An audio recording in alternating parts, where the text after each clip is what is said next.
Karen Baker, and I'm here to talk about the November designer choice set of dies. And this month we are going very elegant, very classy. We're looking at butterflies, lots of lovely scroll type designs, really beautiful.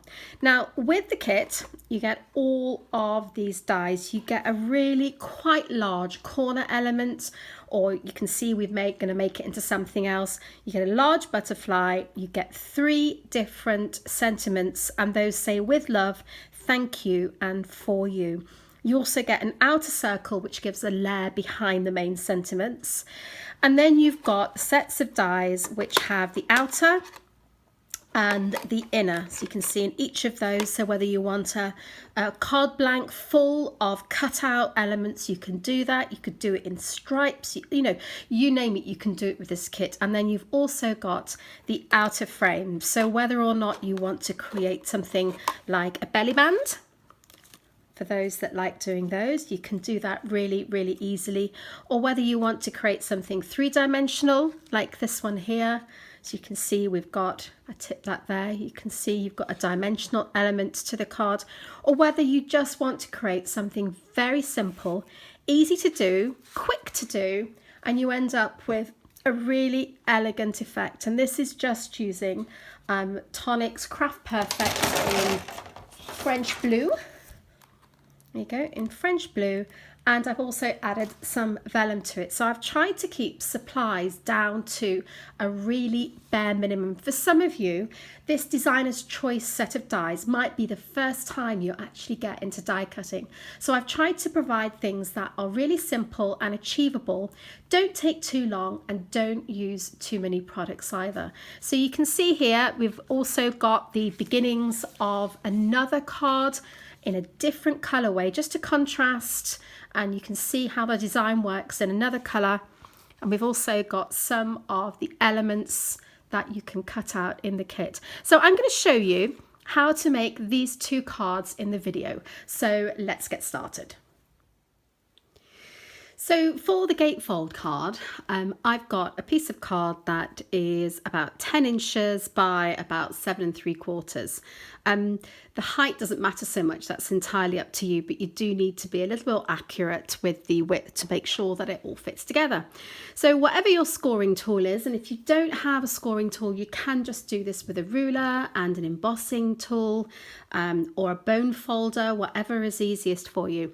So what I'm going to do is I'm scoring at 2.5, and I'm also scoring at 7.5. If you find it easier, you could just do the 2.5, turn it round and do 2.5 again.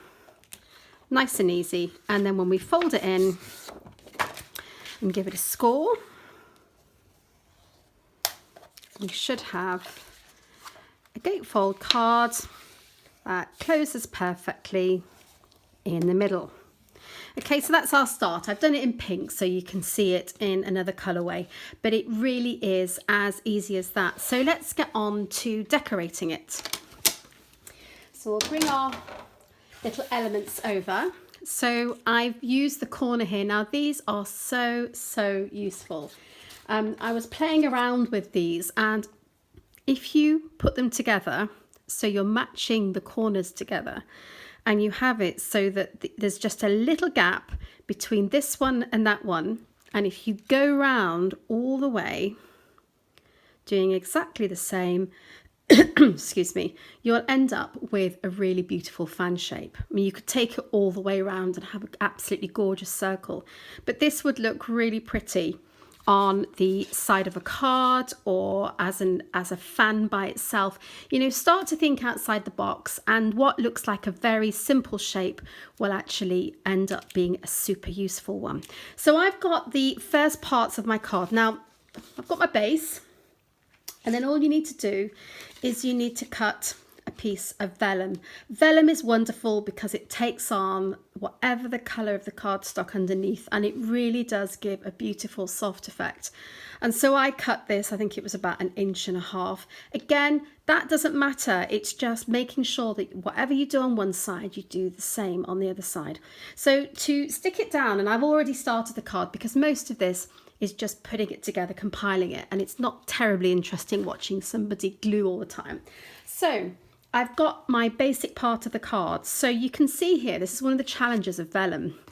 You do end up with some of the glue showing. You can, to a lesser extent, see it through if you're using like a tape runner.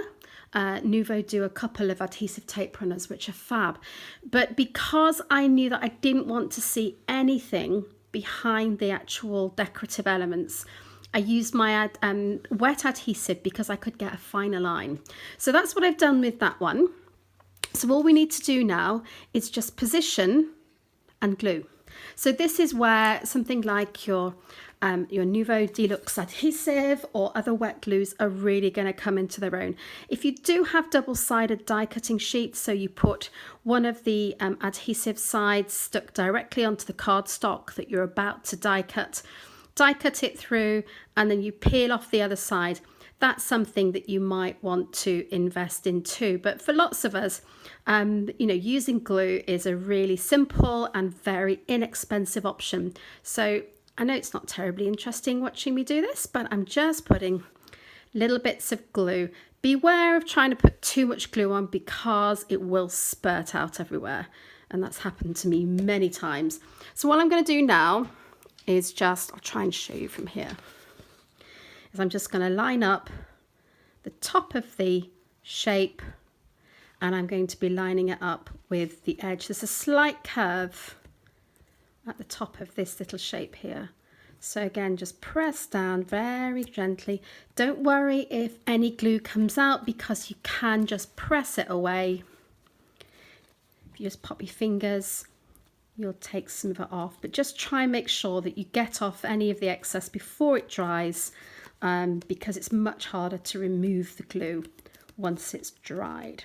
Okay, so we've got that one on. So I'm going to do exactly the same at the bottom now, and I'll come back to you once I've finished.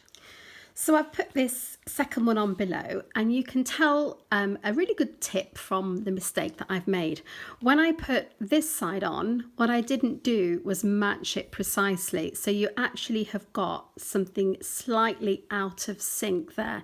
That actually isn't going to matter because I'm going to put another element on. But if you wanted to have it like this and maybe have a belly band going across the width, and then you might want to make sure that all of your elements are lined up. So all I need to do now is just trim off the edges. I'm sure you could find something to use those little bits with. But it's just such an elegant shape. So now what I want to do is just put some white dots on.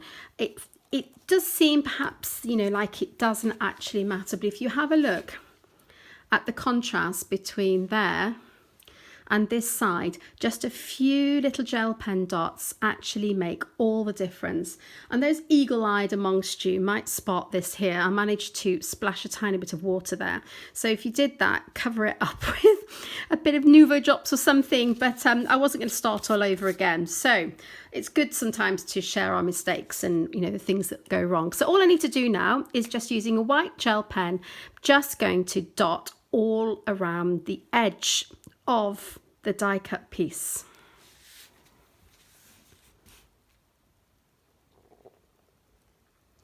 And it would help if my gel pen was actually, there you are, actually working. Sometimes they need a little bit of encouragement. So I'm just going to dot all the way around the edges, and I'm going to come back to you when this is all finished. So that's all done now, all ready to go and finish off however we want. I've just put this one together. I know I haven't completed it, but it just goes to show that a different colour just gives it a completely different look. You could, of course, use, not use white or cream for the corner pieces, but you can make it into something really, really elegant. Now, to finish off, I have die cut 2 of the larger butterflies. And if I put this here, you can see I've just offset them slightly. And then I've cut out some more of the French blue for the sentiment. And there are 3 different sentiments, as we've seen. And then I've just backed it with another piece of vellum. And then I've popped foam pads on 1/2 because obviously we need to be able to open the card. So you would pop it on like that. For a bit more contrast, I think possibly having a small other colour might be quite nice. That would just be a way of adding something to the middle. But the simplest often is the better. So this little butterfly here is actually perfectly in proportion with the rest of what is going on in the card.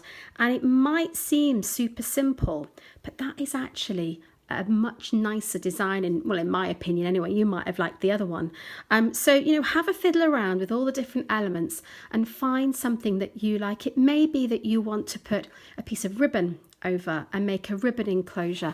You know, there are so many options, and it's nice to do something elegant for a change. You know, quite often we all like to do things that have got lots and lots of elements on them, but sometimes just paring it all back and having something really, really beautiful and really elegant is actually a really nice way to go. So I just put that on there, and there you have something. Just move it over a little bit. That is perfect for an invite, for, you know, for a wedding, for a birthday, or even just to get well or birthday card. So that's idea number 1, and we'll go on to the next idea now. So this next idea is, again, very simple. I've kept everything to a minimum. You know, this would look lovely with some Nouveau drops or some little sparkly gems all over the scroll parts of it. But I'm just giving you the ideas, and you can go away and do something amazing with them. So this is a cardstock blank, and it's about 4 inches by about 7 1/4. The issue with the height doesn't really matter, but you just will need to measure this a little bit carefully depending on whether you're wanting to do this or not. You can see as I fold it, it's going to go nice and flat into a card, and then when the recipient gets it, you can see you've got a really lovely, nearly a pop-up element to it. So it's something a little bit different, and it's very, very pretty and elegant. So you want your card blank, get that all ready, and then you're going to need a piece of cardstock in whatever colour you're going to want to do. And if I bring the card, the dies in, let's just take out the ones we've got here. I'm looking for a piece of cardstock that is bigger, slightly wider than this die, which is going to cut into the cardstock. And you're going to need it a little bit wider because we're going to need to score and wrap it around our card. So that's the idea behind this. So I'm just going to go and die cut it now, and then you can see how we score it next. So we've got our piece all die cut. You can see that the pieces just fall out beautifully, unless you get them hooked onto the little bit like I have. Come on, come off. There we go. So we've got our really beautiful die cut. Now you could use this as a belly band. You could just use this as a little section on your cardstock. There's so much that you can do with it. So what we need to do now is find a way of scoring and wrapping it round. So I'll bring my scoring tool in. So all I want to do is score just past where the die cut pattern is. So I'm just going a fraction wider. I'll bring it closer so you can see. If you do it too close, it will be hard to fold. Can you see there? See the fold lines? And if you just hold on to the cutout part and gently ease it over, that's one side done. And then exactly the same again, support the cutout part because that's the bit that's more likely to push away against you, and you might end up, you know, folding it by mistake. And then all we need to do is press it down either side, just like that. So now we've got the front bit there, and then you're going to decide how deep you want that to go. So I'm just going to do about 1/4. Thought 1/4 of an inch was enough. But again, whatever you want to do, whether you want to have it sort of sticking more pronounced out from your card, or you could even just keep it flat. So again, just make sure our folds are precise and lined up with the other pieces. So you're going to end up with a piece just like that. And then all I did to add it onto the card was I put one side on the inside part like that, and then the other bit is going to go onto the back. So you've got one bit on the first inside parts, and then you've got the other bit that you're going to stick onto the back. Now, if you don't like this showing, then you can quite easily put an insert in there. You can put something decorative on the back, but this is the simplest way of doing it. So you end up with that little bit there, and then it's up to you how you're going to decorate it. I put some oversized butterflies on there. You might just want to put 2 or 3 of the tiny ones, and the insert there, the sentiment of which we've got 3, they fit perfectly into the hole that has been created by the die. So you've got the hole here. Show you the die. So you've got that hole there.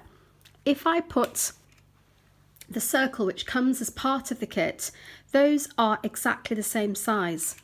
The sentiments are slightly smaller. So the sentiments fit inside, but they're not exactly the same size. So if you wanted to have the outside layer, this is what this die is for. So that layers with the sentiments absolutely perfectly. So this has been really, really well thought out. Then obviously you've got all of these other really, really beautiful elements that you can add to your card, whether you're wanting to just make a complete pattern piece, because you've got the inner cutting parts to each of them, and you've just also got the outer part if you want to use for panels.